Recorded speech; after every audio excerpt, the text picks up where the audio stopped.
Bismillahirrahmanirrahim. Assalamualaikum warahmatullahi wabarakatuh. Halo semuanya, selamat pagi. Semoga di pembelajaran online ini kalian masih tetap semangat ya. Untuk bab yang selanjutnya yaitu kita akan membahas tentang bab 4, yaitu menyusun laporan hasil diskusi buku. Jangan lupa ya untuk like, subscribe, dan juga komen.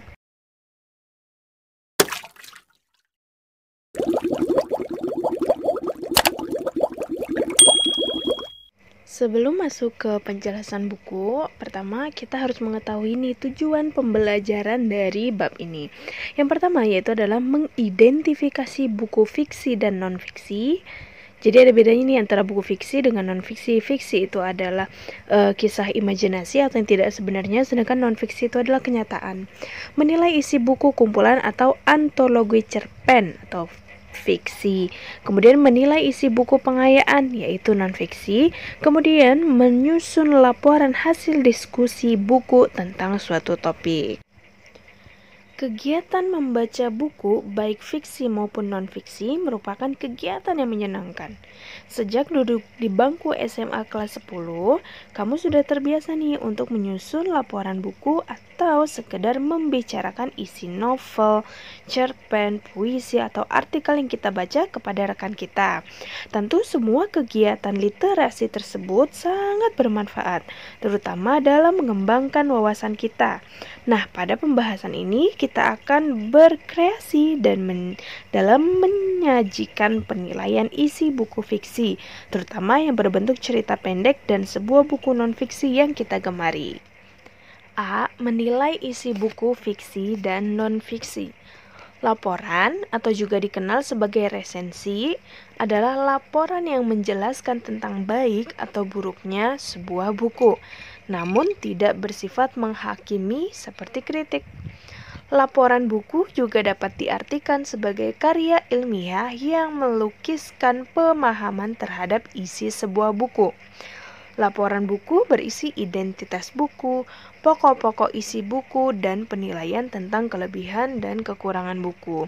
Kalau misalnya di dalam buku atau dalam modul kamu dalam pembelajaran, di sini laporan buku itu antara laporan buku dengan resensi buku, biasanya mereka akan menyebutkan laporan buku terlebih dahulu. Nah, barulah dicari apa sih laporan buku itu, karena memang banyak yang tidak mengetahui. Tapi ketika kita menyebutkan resensi, nah orang langsung tahu, oh resensi. Sedangkan resensi itu apa? Jadi resensi itu laporan yang jelasin buku itu baik apa enggak, misalnya kekurangannya salah pencetakan di halaman sekian, terus baiknya misalnya menggunakan imajinasi yang dapat memacu anak-anak untuk berpikir kritis. Nah, di situ adalah resensi.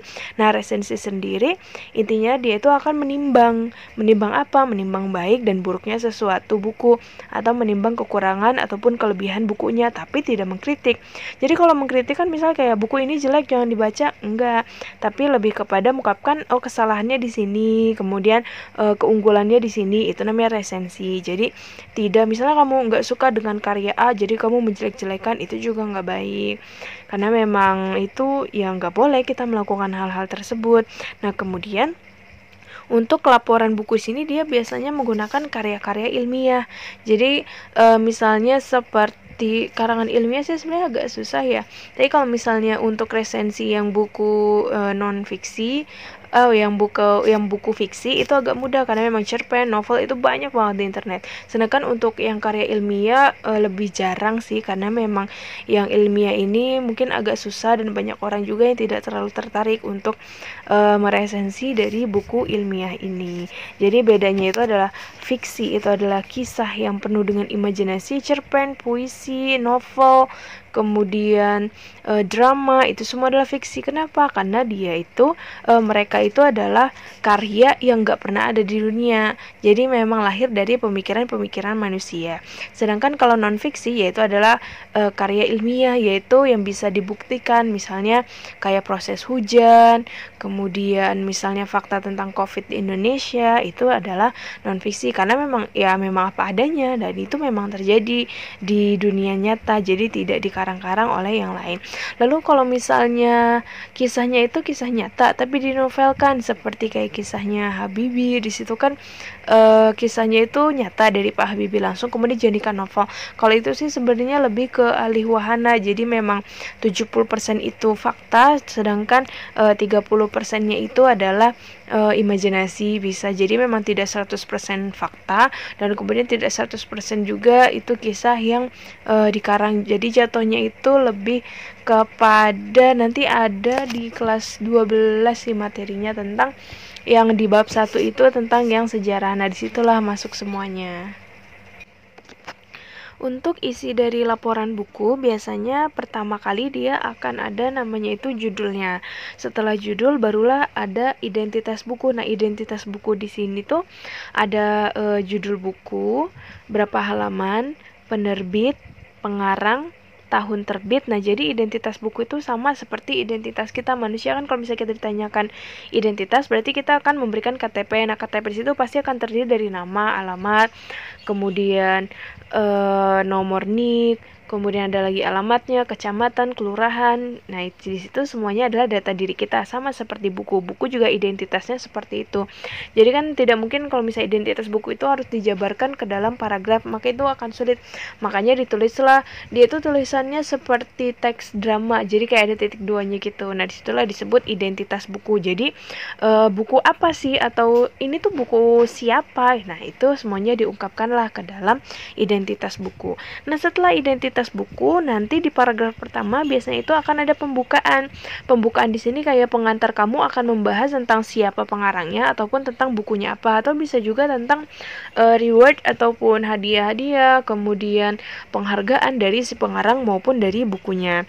Kemudian masuk yang namanya tentang penilaian tentang kelebihan dan kekurangan. Biasanya ini ada di paragraf kedua. Kekurangannya itu seperti apa, kemudian kelebihannya itu seperti apa, dijabarkan. Boleh kekurangan dulu atau kelebihan dulu, ataupun kelebihan dulu maupun kekurangan dulu, itu bebas, terserah. Biasanya untuk paragraf kedua ini yaitu berisi tentang kekurangan dan juga kelebihan dari si buku. Barulah di paragraf yang terakhirnya itu berisi tentang kesimpulan, yaitu bisa jadi kayak rekomendasinya kamu, atau kamu menegaskan ulang kembali tentang laporan yang sudah kamu muat sebelumnya. Jadi biasanya yang paling sedikit untuk resensi ini adalah 3 paragraf, tapi banyak juga yang lebih dari itu. Biasanya untuk pembukaan memuat 2 paragraf, kemudian isinya itu 3 paragraf. Nah, sedangkan yang terakhir itu biasanya adalah 1 paragraf. Jadi ketika kamu menemui resensi tersebut, misalnya kata Miss katanya 3, enggak sih, enggak mesti 3, paling banyak paling sedikit itu 3, tapi yang paling banyak itu sekitar 5-7 gitu. Cuma memang nggak terlalu banyak sih kalau untuk teks ini, karena agak ribet kalau misalnya banyak-banyak. Jadi biasanya paling umumnya itu adalah 3 paragraf. 1. Menilai isi buku. Dalam melakukan penilaian buku fiksi, dalam buku antologi cerpen atau kumpulan-kumpulan dari cerpen-cerpen, hal tersebut ini perlu diperhatikan, yaitu yang pertama adalah membaca dengan baik setiap cerpen di dalam antologi yang kita baca. Sambil melakukan pembacaan, kita perlu memahami dengan baik tema besar dalam antologi cerpen tersebut. Bacalah 2 atau 3 kali supaya ingatan tentang bagian-bagian penting cerpen tersebut dapat terasa. Terkadang kalau misalnya orang membaca ini, dia cuma cukup untuk membaca tetapi tidak menelaah gitu, atau dia tuh nggak ngerti baca apa. Nah, di sini lebih disarankan ketika kamu membaca, maka kamu mengerti apa yang dibacakan. Kalau misalnya, aduh saya nggak ngerti ini, yang pertama baca lagi sampai 2 kali, nggak ngerti juga, baca sampai 3 kali. 3 kali kamu masih lupa juga, berarti kamu harus menggarisbawahi dari setiap kata-kata yang penting di dalam teks, atau kamu bisa menulis ulang. Jadi paragraf pertama poinnya tentang apa, kedua itu tentang apa, menjaga untuk biar kamu tuh nggak lupa. Terkadang kan kayak untuk kecerdasan seseorang itu berbeda. Ada yang senang banget baca, jadi ketika baca sekali dia udah dapat intinya apa. Tapi ada juga yang karena dia tuh nggak senang membaca, akhirnya dia tuh aduh nggak masuk, nggak ngerti gitu. Sebenarnya kecerdasan orang itu semuanya sama, cuma caranya aja yang berbeda. Jadi kita nggak bisa ngejudge, gimana sih baca sekali aja nggak bisa, gue aja bisa, misalnya gitu. Nah, itulah nggak boleh. Jadi memang kecerdasan orang itu berbeda, cara belajarnya itu berbeda, walaupun memang kita makanannya itu sama. Jadi jangan pernah menjudge seseorang ya. Kemudian yang bagian B, pilihlah cerpen pilihan yang dapat diangkat. Dalam mengangkat cerpen, kita perlu memperhatikan apakah cerpen tersebut bernilai atau memiliki manfaat bagi pembaca resensi atau penilaian buku kita. Nah, kenapa harus pilih cerpen? Karena misalnya gini, kalau kamu membahas cerpen yang tidak ada yang menariknya atau nggak ada unsur yang wow di dalamnya, berarti kamu jangan ambil itu, karena ya kamu aja nggak tertarik gitu, apalagi orang lain. Tapi ambillah cerpen-cerpen yang misalnya itu keluaran terbaru, karena memang belum banyak orang yang meresensi. Jadi kayak misalnya, oh cerpen ini udah pernah diresensi nih sama orang, terkadang orang itu pasti akan mencari yang baru lagi. Atau kalau misalnya ini cerpen sudah diresensi, maka kamu harus meresensinya itu lebih baik ketimbang orang yang sebelumnya. Jadi boleh meresensi apapun, tapi ingat dipilih. Jadi kenapa juga harus pilih? Kalau misalnya kamu memilih cerpen yang kayaknya kamu tuh nggak dapet feel-nya, maka tinggalkan. Karena ketika kamu nggak dapet feel, kamu juga akan bingung mau membahas apa. Jadi kamu tuh nggak total. Tapi kalau misalnya seandainya kamu itu membuat cerpen, meresensi cerpen yang kamu sukai dan juga kamu minati, nah ketika kamu membedahnya itu akan terasa kamu tuh interest banget gitu. Jadi kamu pasti akan membedahnya dari sisi manapun, atau kamu akan menggunakan kata-kata yang indah, jadi bukan yang pakai yang denotatif aja, tapi pakai yang konotatif bisa jadi. Jadi ambillah sesuatu hal yang kamu sukai. Kemudian yang C, susunlah kerangka sederhana untuk penilaian antologi cerpen atau puisi tersebut. Kerangka dapat memiliki struktur pembuka, isi, dan penutup. Nah, untuk kerangka biasanya memang hanya 3, yaitu pembuka, isi, dan penutup. Nanti kamu list misalnya pembuka per poin itu kamu membahas apa, 1, 2, 3, terus isinya mau bahas apa, 1, 2, 3, terus penutupnya mau bahas apa. Jadi itu namanya kerangka. Jadi sama kayak manusia ini kan udah karya yang utuh, tapi kalau kerangkanya yaitu adalah tengkoraknya itu, jadi belum utuh. Sama seperti teks juga seperti itu. Kemudian D, karena yang kita angkat adalah penilaian buku, ambillah satu unsur utama yang menarik untuk dibahas, seperti tema, amanat, tokoh, dan penokohan, dan bagian penutup tambahkan penilaian kita tentang apakah karya cerpen atau puisi tersebut layak dibacakan atau tidak. Nah, untuk yang bagian menarik biasanya hanya fokus kepada unsur intrinsik, yaitu kayak tema, amanat, tokoh, penokohan, gaya bahasa, kemudian sudut pandang, itu terserah. Pasti dari beberapa unsur intrinsik tersebut pasti akan ada yang menarik perhatian kamu. Nah, kemudian untuk di bagian penutup, biasanya kita harus menambahkan tentang penilaian. Jadi kayak entah itu rekomendasi ataupun kamu itu kasih lebih kayak doktrin gitu. Jadi buku ini bagus apa enggak, nah disitulah kamu ungkapkan. Kalau misalnya menurut kamu bagus, ya bagusin. Tapi kalau misalnya enggak, ya jangan sampai dijatuhkan banget lah. Jadi nanti ada sampainya plus dan minusnya. Nah, kemudian hindarilah subjektivitas dalam menulis penilaian. Artinya penilaian yang kita lakukan harus didasarkan pada fakta dan pengetahuan yang dapat dipertanggungjawabkan. Contoh, Miss suka banget nih sama Terelia, tapi Miss nggak suka banget sama Boy Chandra karya-karyanya. Soalnya kalau Terelia itu memacu imajinasi untuk berpikir, untuk lebih kritis, jadi untuk kayak mengasah perasaan kita, mengeksplor. Terus tapi kalau misalnya Boy Chandra itu misalnya lebay, terus kata-katanya itu lama. Nah, disitulah kita nggak boleh. Kalau misalnya Miss nggak suka nih sama Boy Chandra, tapi Miss ada tugas untuk itu, ya Miss harus melakukannya dengan total. Jadi jangan lihat dari subjektif. Jadi jangan dilihat dari kita itu nggak suka sama si Boy Chandra, tapi kita lihatlah dari karyanya. Jadi kita kesampingkan dulu perasaan kita, misalnya aduh nggak suka banget nih sama Boy Chandra, nah itu tetap kita nggak boleh menjudge karyanya dia. Jadi ya udah, kita hanya perlu menganalisis teksnya aja, kan kita nggak diminta untuk menilai si orangnya kan, tapi lebih menilai karyanya. Tapi untuk menilai karyanya di sini memang harus ada paten-patennya, jadi harus menilai yang baik dan nggak boleh menjelek-jelekan, itu juga nggak boleh. Kemudian dalam melakukan penilaian, gunakanlah bahasa Indonesia yang baik dan benar. Nah, maksud dari di sini adalah kalau untuk semua buku karya-karya ilmiah itu pasti akan menggunakan bahasa baku. Kenapa? Karena kalau bahasa tidak baku biasanya akan dipengaruhi dengan bahasa asing, kemudian juga ada bahasa daerah. Kalau misalnya orang Sunda nih yang buat laporan, dia buat laporan pakai bahasa Sunda kan, otomatis pasti itu dipublikasikan.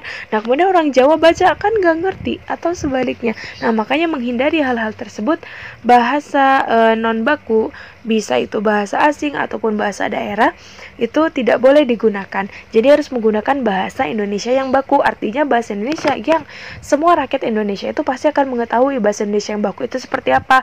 Dan ketika kamu berbicara atau menulis menggunakan bahasa baku, orang pasti akan mengerti, ketimbang kamu harus menggunakan bahasa yang non baku. Yang kedua adalah menilai isi buku non-fiksi. Tidak berbeda dengan cara menilai kumpulan cerpen yang telah disajikan sebelumnya. Dalam menilai buku non-fiksi, langkah-langkah yang harus dilakukan yaitu pertama, membaca dengan baik bab dan subbab buku yang akan dinilai.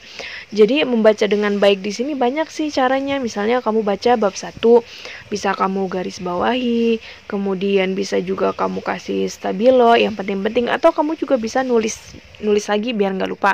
Dan setelah babnya dibaca, jangan lupa juga untuk membaca subbabnya. Subbabnya juga sama caranya. Jadi dalam bab itu pasti akan ada anak-anak bab. Misalnya kayak tadi nih yang bagian A, kita kan membahas tentang menilai isi buku fiksi dan non-fiksi. Kemudian ada tuh subbabnya lagi, yaitu satu menilai isi buku. Terus yang kedua sekarang adalah menilai isi buku tadi fiksi, yang sekarang itu non-fiksi, itu namanya adalah subbab. Kemudian yang B, menentukan tema-tema penting yang ingin disampaikan penulis. Tema-tema penting berarti inti-inti yang penting itu apa sih yang mau disampaikan. Kemudian bagian C, menyusun kerangka penilaian. Nah, kerangka penilaian di sini biasanya ditulis dengan per poin. Menyajikan pengembangan kerangka penilaian. Nah, setelah per poin tersebut kita jadikanlah suatu kalimat.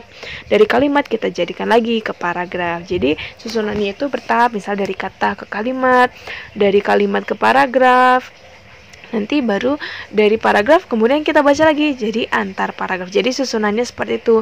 Jangan tiba-tiba kamu main ya udah paragraf aja. Terkadang kan orang bingung ya harus mulai dari mana. Jadi semuanya itu biar tersusun rapi, yaitu mulailah dari per poin tersebut.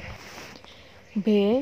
Menyusun laporan hasil diskusi tentang suatu topik buku non-fiksi.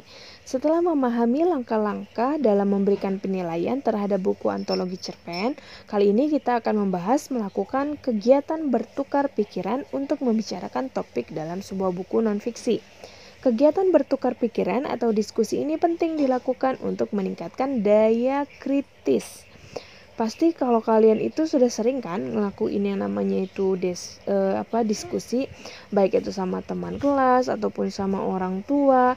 Tema apa aja juga menarik gitu untuk didiskusiin, untuk diomongin. Kayak misalnya siapa yang akan menjadi notulis pencatat hasil diskusi tersebut, atau misalnya apa sih yang bakalan kita buat gitu. Nah, sebenarnya kalau untuk diskusi di sini secara sadar ataupun tidak sadar, kita itu sering ngelakuin namanya diskusi. Jadi diskusinya itu kebanyakan sih non formal. Jadi kayak misalnya contoh nih, nanti malam ada acara, kita mau ngapain aja ya? Nah, disitulah diskusi. Kamu nanya sama teman kamu dan teman kamu itu ada timbal baliknya. Jadi ya udah kita ngomongin, kita bertukar pikiran, kita ngasih saran, itu namanya diskusi. Tapi mungkin kalau untuk diskusi yang formal mungkin jarang kali ya, karena memang untuk diskusi yang formal biasanya kayak ada moderator, kemudian notulis, narasumber dan sebagainya. Jadi kalau untuk diskusi pasti Miss rasa semuanya sering kok ngelakuin yang namanya itu diskusi. Cuma memang diskusinya pasti lebih kepada diskusi yang non formal, yaitu diskusi yang nggak pakai moderator lah, nggak pakai penonton lah gitu. Nah, kemudian yang diskusi itu sebenarnya artinya apa? Yaitu bertukar pikiran. Tujuannya itu biar kita berpikir kritis. Jadi berpikir kritis itu kayak kita nanya, kok bisa begitu? Masa sih? Gitu. Jadi lebih menanyakan kebenaran sih dalam diskusinya tersebut. Misalnya kayak COVID di Jakarta itu makin naik, masa gitu, atau kok bisa sih naik gitu, padahal kan Jakarta ibu kota, atau padahal kan udah kayak udah digembor-gemborin sama pemerintah harus begini harus begitu, tapi masa iya gitu. Jadi lebih kepada kayak kita tuh nggak yakin, jadi kita nanyain lagi buat meyakinkan. Nah, kemudian nomor 1, menentukan topik dalam buku non-fiksi. Upaya menentukan topik dalam buku non-fiksi tidak berbeda dengan menentukan topik dalam novel atau cerpen yang dibaca. Namun terdapat sedikit perbedaan mendasar yang perlu dipahami, yaitu buku non-fiksi cenderung menggunakan gaya bahasa yang denotatif dan ilmiah. Artinya, untuk menguasai tema dalam buku tersebut, kemampuan memahami kalimat dan penugasan kosakata menjadi sangat penting. Nah, jadi biasanya akan mengutamakan tentang kalimat utama. Nah, kalimat utama ini bisa jadi di awal, di akhir, atau di awal maupun di akhir. Misalnya kalau di awal itu lebih dikenal dengan deduktif dan di akhir itu lebih dikenal induktif. Nah, kalau yang di awal akhir itu namanya adalah campuran. Jadi kalau untuk buku non-fiksi di sini kan berarti dia itu buku yang fakta ya. Berarti dia akan menggunakan kata denotatif, artinya yang sebenarnya nggak pakai kata-kata dalam puisi yang kamu secerah mentari, kamu belahan jiwaku. Nah, nggak pakai yang kayak gitu tuh. Jadi lebih kepada ya udah maknanya sebenarnya kalau misalnya dia bilang buku misalnya buku ini ada di tahun 2020 ya, itu memang fakta. Atau misalnya 2020 manusia itu mengalami krisis, nah itu memang fakta itu. Jadi memang terjadi. Dan untuk buku buku ilmiah ini memang agak sulit. Kenapa sulit? Karena memang kayaknya banyak yang nggak tertarik sih untuk non ilmiah ini. Kebanyakan lebih kepada karya-karya fiksi, jadi lebih enak dibaca imajinasi. Sedangkan kalau untuk karya ilmiah di sini kita nggak bisa pakai imajinasi, tapi lebih kepada pemahaman dan juga penalaran. Dan kata-kata yang digunakan itu juga akan terasa sulit, karena ketika kita membaca kita pasti apa sih nih, jadi harus baca berulang-ulang kali sampai kita itu dapat intinya. Jadi agak susah sih, karena memang tema yang disajikan pun juga mungkin kalau untuk anak sekolah itu mungkin pada umumnya itu tidak terlalu menarik ketimbang dengan yang namanya fiksi. Jadi untuk non ilmiah ini biasanya sih cenderung sama orang-orang dewasa ditujukan ya, tapi bukan berarti kita nggak boleh belajar, bukan. Ini hanya perumpamaan aja dan memang faktanya seperti itu. Kemudian yang kedua, langkah-langkah menyusun laporan diskusi. Di sini ada pertama, yaitu bacalah buku yang akan didiskusikan dengan baik dan cermat. Jadi tak kenal maka tak sayang maka tak cinta. Maka sebelum kita ngomong yang aneh-aneh, kita baca dulu bukunya, kita pahami, kita tahu. Nah, ketika kita itu sudah tahu dan pahami, jadi kita bisa ngedebatin, jadi nyambung gitu. Jangan sampai kamu nggak baca atau kamu nggak debat, pasti akan ya aneh gitu rasanya, kok nggak ada buku.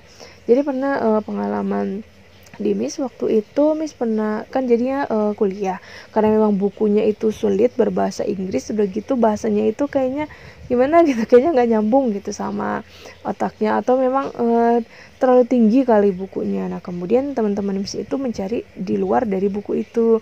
Jadi kalau dosen itu bilang harus membaca buku tersebut, nah tapi mereka nggak baca, atau mereka itu baca tapi mereka nggak ngerti, akhirnya mereka itu mencari referensi dari luar.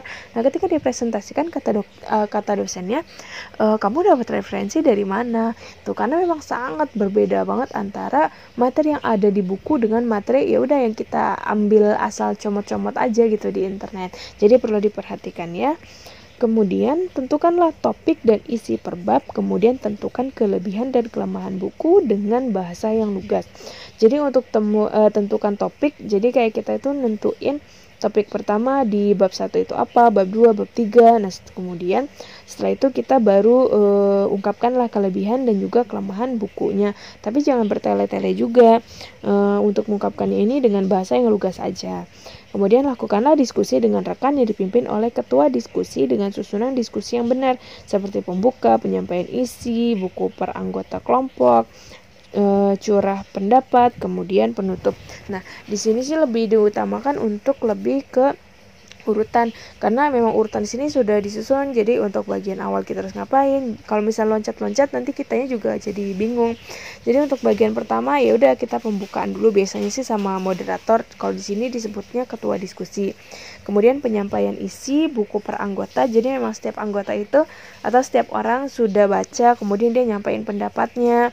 Setelah itu nanti ada yang namanya debat, kemudian diambil kesimpulannya, kemudian barulah ditutup. Kemudian yang terakhir adalah susunan laporan hasil diskusi dalam format notulensi.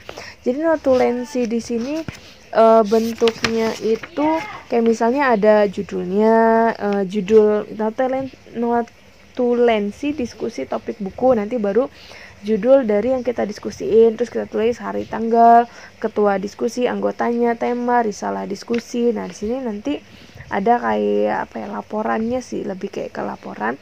Jadi kayak bagian awal ngapain, pembukaan itu apa, nanti pendapatnya apa, kemudian hasilnya itu apa, baru ditulis kota, kemudian tanggal, baru tanda tangan oleh penulis. Nah itu sih lebih kayak semi formal mungkin ya dibilangnya. Jadi kalau yang formal itu kan memang perangkatnya harus lengkap kayak moderator, narasumber itu. Nah mungkin kalau di sini sih hampir sama, tapi nggak formal banget.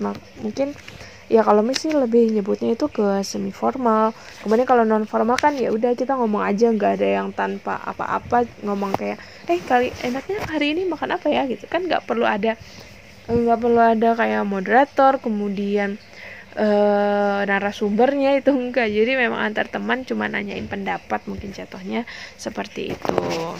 Nah demikianlah materi yang Miss sampaikan dalam diskusi kali ini. Semoga apa yang Miss jelaskan kamu bisa mengerti, dan jika memang ada pertanyaan silahkan tinggalkan di kolom komentar. Untuk referensi yang Miss gunakan di sini, Miss menggunakan buku CV Duta Arya. Modulnya mungkin akan berbeda dengan modul yang kalian gunakan. Jadi memang jika ada pertanyaan silahkan ditanyakan. Semoga bermanfaat dan tetap jaga kesehatan, tetap jaga kondisi kalian, tetap juga tinggal di rumah. Jika tidak ada keperluan jangan keluar, tetap stay at home ya. Ini demi kebaikannya kita, demi meringankan pekerjaan para orang-orang yang ada di dunia medis, dan juga meringankan beban pemerintah. Terima kasih semuanya. Wassalamualaikum warahmatullahi wabarakatuh.